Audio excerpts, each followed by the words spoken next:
बहुत बार हम चार्ट का एनालिसिस करके किसी ट्रेड में कहाँ एंट्री करनी है इसे तो ढूंढ लेते हैं, मगर एंट्री करने के बाद उस ट्रेड से कब बाहर निकलना है इसको लेकर कंफ्यूज्ड हो जाते हैं, क्योंकि हमारा चार्ट एनालिसिस सिर्फ ट्रेड में एंट्री कब करनी है इस पर ही फोकस्ड होता है, जिस वजह से ट्रेड में प्रॉफिट होने के बावजूद हम कई बार उस प्रॉफिट को पकड़ नहीं पाते और बाद में लॉस में उस ट्रेड को क्लोज करते हैं, जिससे हम अपनी ही चार्ट एनालिसिस को दोष देकर फ्रस्ट्रेट हो जाते हैं।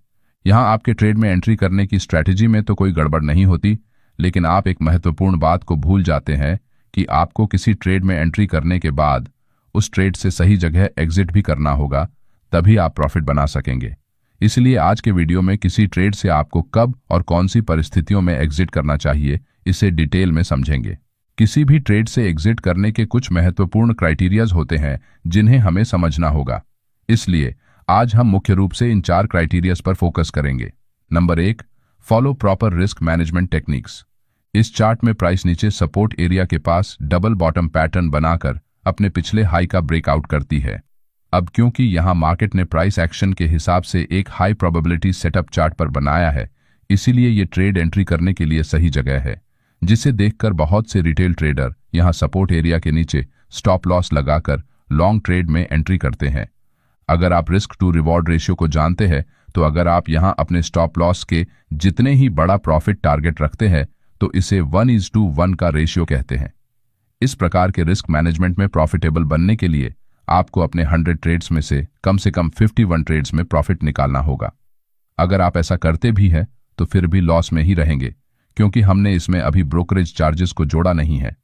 अगर फ्यूचर एंड ऑप्शंस में ट्रेड करते हैं तो आपके प्रॉफिट में से बहुत बड़ा हिस्सा सिक्योरिटी ट्रांजैक्शन टैक्स ही ले जाता है, और आज की मार्केट कंडीशन को देखते हुए 100 में से 51 ट्रेड्स में प्रॉफिट बनाना बहुत ही मुश्किल है। इसलिए अगर आप इस प्रकार के रिस्क मैनेजमेंट को फॉलो करते हैं तो मेरा आपसे अनुरोध है कि आप आज से ही ट्रेडिंग करना बंद कर दें, क्योंकि यहां आपने जितनी मेहनत करके 50 ट्रेड्स में प्रॉफिट बनाया है वो सब एक ही गलत ट्रेड में पूरा चला जाएगा। लेकिन वही अगर आप 1:2 के रिस्क टू रिवॉर्ड रेशियो को फॉलो करते हैं तो आपको 100 में से सिर्फ 34 ट्रेड्स में प्रॉफिट बनाना पड़ेगा, जो कि पहले के मुकाबले थोड़ा आसान है। इस प्रकार में अगर मार्केट आपका प्रॉफिट टारगेट हिट करने के बाद आपकी ट्रेड के डायरेक्शन में आगे बढ़ता है तो आप यहां पार्शियल प्रॉफिट बुकिंग करके उस ट्रेंड को राइड भी कर सकते हैं। अब इसका मतलब ये नहीं कि आपके एंट्री करने के बाद मार्केट हर बार आपका प्रॉफिट टारगेट ही हिट करेगा।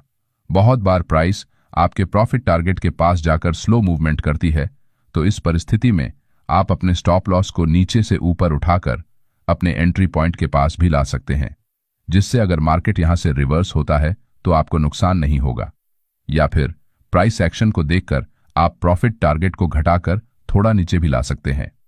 आपको मार्केट की कंडीशन और चार्ट पर प्राइस एक्शन को देखते हुए अपने प्रॉफिट टारगेट को कम ज्यादा करना पड़ता है।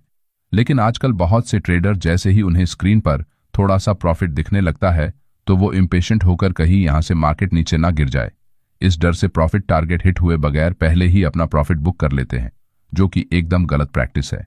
इस तरीके से आप छोटे छोटे प्रॉफिट अगर निकालते रहे तो आपको इसकी आदत पड़ जाएगी और आपका माइंडसेट लाइव मार्केट में उसी तरह बिहेव करने लगेगा। आप ऐसा करके 2-3 बार तो प्रॉफिट बना लेंगे, लेकिन एक ऐसा ट्रेड आएगा जो आपके पिछले 3 ट्रेड के प्रॉफिट को एक ही बार में खा जाएगा, क्योंकि आप प्रॉफिट में तो जल्दी निकल जाते हैं, लेकिन जब आपकी पोजीशन लॉस में जा रही होती है तो उसे बिना किसी प्रॉपर स्टॉप लॉस के होल्ड करके बैठते हैं और बाद में बड़ा लॉस लेकर उस पोजीशन को फ्रस्ट्रेट होकर काटते हैं। इसीलिए जब भी आप किसी ट्रेड में एंट्री करते हैं तो सबसे पहले अपना स्टॉप लॉस पॉइंट जरूर चार्ट पर मार्क करके रखें और उसे स्ट्रिक्टली फॉलो जरूर करें। अगर आपको सिस्टम में स्टॉप लॉस लगाना मंजूर नहीं है तो स्टॉप लॉस को कम से कम चार्ट पर एक लाइन बनाकर मार्क जरूर करें, ताकि अगर मार्केट उस लेवल तक आए तो आप बिना किसी हिचकिचाहट के अपने पोजीशन से एग्जिट कर सके, जिससे आप उस ट्रेड में बड़ा लॉस लेने से बच जाएंगे। इसलिए हमेशा प्रॉपर रिस्क मैनेजमेंट टेक्निक्स को फॉलो करना बहुत जरूरी है। नंबर 2, लूजिंग मोमेंटम इन ऑप्शंस प्रीमियम। यहां लेफ्ट साइड में यह बैंक निफ्टी का 5 दिसंबर का 5 मिनट टाइम फ्रेम का चार्ट है, जहां मार्केट 53,300 की लेवल से नीचे गिरने के बाद 52,900 की लेवल से सपोर्ट लेकर तेजी से ऊपर निकल जाता है। वही यहां राइट साइड में 53,000 की एटीएम कॉल ऑप्शन के प्रीमियम का चार्ट है। अब अस्यूम करते हैं कि आपने इस सपोर्ट एरिया के पास मार्केट को सपोर्ट लेकर ऊपर जाता हुआ देखकर यहां लॉन्ग ट्रेड में एंट्री की है और मार्केट एक के बाद एक बड़ी बुलिश कैंडल्स बनाकर लगातार बिना किसी रिट्रेसमेंट के आगे बढ़ रहा है, जिससे आपके ऑप्शन का प्रीमियम भी उसी हिसाब से तेजी से इंक्रीज हो रहा है। लेकिन एक समय के बाद आपके साथ नीचे जो बायर्स लॉन्ग पोजीशन में एंट्री करके बैठे थे, उन्हें अच्छा प्रॉफिट होने के कारण, उनमें से कुछ बायर्स के प्रॉफिट बुकिंग के कारण मार्केट में बाइंग प्रेशर में कमी आने की वजह से प्राइस इस तरह से कुछ देर तक एक ही रेंज में ट्रेड करती है। यहां मार्केट ने ऑलरेडी 1:2 के ऊपर का प्रॉफिट दिया है, लेकिन अभी भी आपको लगता है कि मार्केट यहां से और भी ऊपर जा सकता है, इसलिए आप अपने पोजीशंस को होल्ड करके रखते हैं। कुछ समय तक इस रेंज में ट्रेड करने के बाद लगभग 2:10 पर प्राइस एक बिग बुलिश कैंडल से इस रेंज का ब्रेकआउट करती है। अब अगर आप इस ब्रेकआउट के समय ऑप्शन के प्रीमियम की मूवमेंट को देखेंगे तो यहां इंडेक्स की चार्ट पर इस कैंडल ने अच्छा ब्रेकआउट किया है, लेकिन वही ऑप्शन के चार्ट पर 2:10 पर कोई ब्रेकआउट नहीं हुआ। इसका मतलब यहां मार्केट में बायर्स का इंटरेस्ट कम हो रहा है, जिस वजह से मार्केट ने अपना मोमेंटम पूरी तरह खो दिया है। इसीलिए यहां ऑप्शन के प्रीमियम पहले के मुकाबले कम बढ़ रहे हैं। इसी को मोमेंटम लॉस कहा जाता है। इस ब्रेकआउट के बाद प्राइस कुछ देर तक ऊपर जाने के बाद तेजी से नीचे गिर जाती है और उसी के साथ ऑप्शन के प्रीमियम भी तेजी से नीचे आते हैं, जिससे यहां अभी तक आपने जो अपनी लॉन्ग पोजीशंस को होल्ड किया है उसमें आपका प्रॉफिट पहले के मुकाबले बहुत कम हो जाता है। इसलिए जब कभी भी आप किसी ट्रेड में एंट्री करते हैं तो उस ट्रेड को तब तक ही होल्ड करना चाहिए जब तक उस ऑप्शन के प्रीमियम में इंडेक्स चार्ट की तरह ही मोमेंटम हो रहा हो। और अगर किसी भी पॉइंट पर इंडेक्स की चार्ट और ऑप्शन की चार्ट के मोमेंटम में अंतर दिखने लगे, तुरंत आपको अपनी पोजीशन से एग्जिट कर लेना चाहिए, नहीं तो आपको उस ट्रेड से प्रॉफिट तो छोड़िए, लॉस लेकर ही बाहर निकलना पड़ेगा। इसलिए इंडेक्स चार्ट के साथ साथ ऑप्शन का चार्ट देखना बहुत जरूरी हो जाता है। Number 3, identify support and resistance areas. आपके सामने ये एक चार्ट है जहां मार्केट एक लेवल से बार बार तेजी से नीचे गिरा है। इसका मतलब इस एरिया में अभी सेलर्स मौजूद है जो मार्केट को ऊपर जाने नहीं देना चाहते, जिस कारण से ये एक रेजिस्टेंस एरिया चार्ट पर बना है। साथ ही नीचे इस लेवल को मार्केट अभी रिस्पेक्ट कर रहा है और इसके नीचे क्लोज नहीं हुआ है। इसका मतलब यहां नीचे एक प्रकार से सपोर्ट एरिया बना है जहां बायर्स मार्केट को इसके नीचे नहीं जाने देना चाहते। अब आपके सामने यहां ऊपर और नीचे दोनों तरफ 2 इंपॉर्टेंट लेवल्स चार्ट पर बने हैं जिन्हें प्राइस बार बार रिस्पेक्ट कर रही है। अगले दिन मार्केट इन दोनों लेवल्स के दौरान ओपन होता है और नीचे जाकर सपोर्ट एरिया के पास बुलिश कैंडलस्टिक पैटर्न चार्ट पर बनाता है। अब अगर हमें यहां लॉन्ग ट्रेड में एंट्री करनी है तो हमारा पहला प्रॉफिट टारगेट ज्यादा से ज्यादा इस रेसिस्टेंस लेवल के पास होना चाहिए। अगर मार्केट स्ट्रॉन्ग बुलिश कैंडल्स बनाकर हमारे टारगेट को बिना किसी रिट्रेसमेंट के हिट करता है तो हम यहां मार्केट के बुलिश सेंटीमेंट को देखते हुए हमारी पूरी क्वांटिटी को एग्जिट करने की बजाय 70% क्वांटिटी को यहां बुक कर सकते हैं, क्योंकि हो सकता है मार्केट इसी मोमेंटम में इस रेजिस्टेंस एरिया को ब्रेक करके सीधे ऊपर निकल जाए और हमें ज्यादा बड़ा प्रॉफिट देखने को मिले।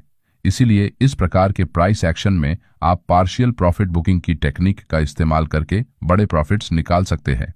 लेकिन बहुत से ट्रेडर ऐसे भी होते हैं जो बिना प्राइस एक्शन को देखे प्राइस रेजिस्टेंस लेवल तक पहुंचने का इंतजार करते हैं और उससे पहले प्रॉफिट बुक नहीं करना चाहते, क्योंकि उनके हिसाब से मार्केट अपने रेजिस्टेंस लेवल से पहले रिवर्स हो ही नहीं सकता। इसलिए वो रेजिस्टेंस लेवल तक प्राइस के पहुंचने का इंतजार करते हैं।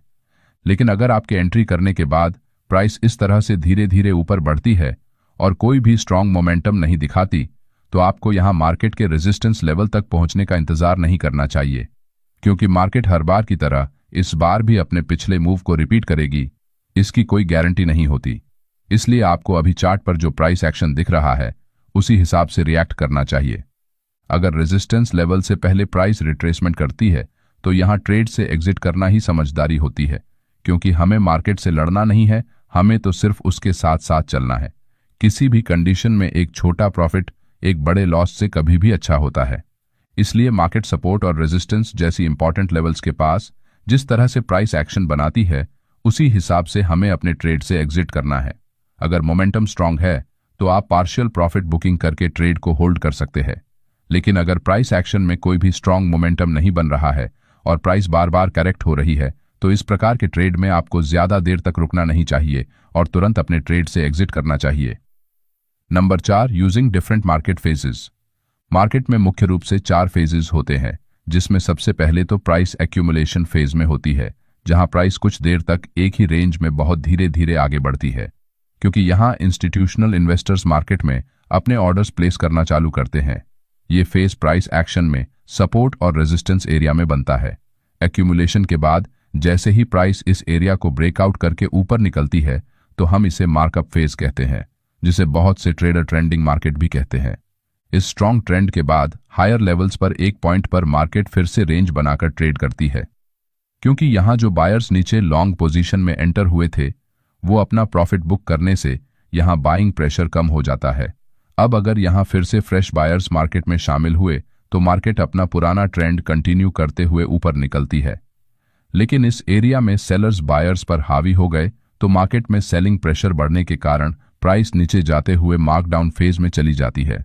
इस साइकिल को मार्केट बार बार दोहराता है। इसलिए अगर आप एक्यूमुलेशन फेज में ट्रेड एंट्री करते हैं तो आपको चार्ट पर इससे पहले मार्केट ने किस एरिया के पास डिस्ट्रीब्यूशन जोन बनाया है इसे देखना होगा और वहीं तक आप मैक्सिमम प्रॉफिट टारगेट रख सकते हैं। इसे और आसान भाषा में कहे तो आपको चार्ट पर पिछले सबसे नजदीक सपोर्ट एंड रेजिस्टेंस एरिया को आइडेंटिफाई करना है। क्योंकि एक्यूमुलेशन सपोर्ट एरिया के पास बनता है तो डिस्ट्रीब्यूशन जोन रेजिस्टेंस एरिया के पास बनता है। इसका मतलब अगर मार्केट में अभी प्राइस पिछले रेजिस्टेंस एरिया के बहुत नजदीक ट्रेड कर रही है तो आपको यहां लॉन्ग ट्रेड में एंट्री करने से बचना चाहिए, क्योंकि यहां मार्केट रेजिस्टेंस लेकर फिर से नीचे जाने के चांसेस ज्यादा होते हैं, जिस वजह से आपको बहुत बड़ा लॉस हो सकता है। इसलिए अगर आपके ट्रेड एंट्री करने के बाद प्राइस किसी महत्वपूर्ण एरिया के पास आती है तो आप यहां ट्रेड से एग्जिट कर सकते हैं। अगले वीडियो में हम किसी और टॉपिक के बारे में जानेंगे। धन्यवाद।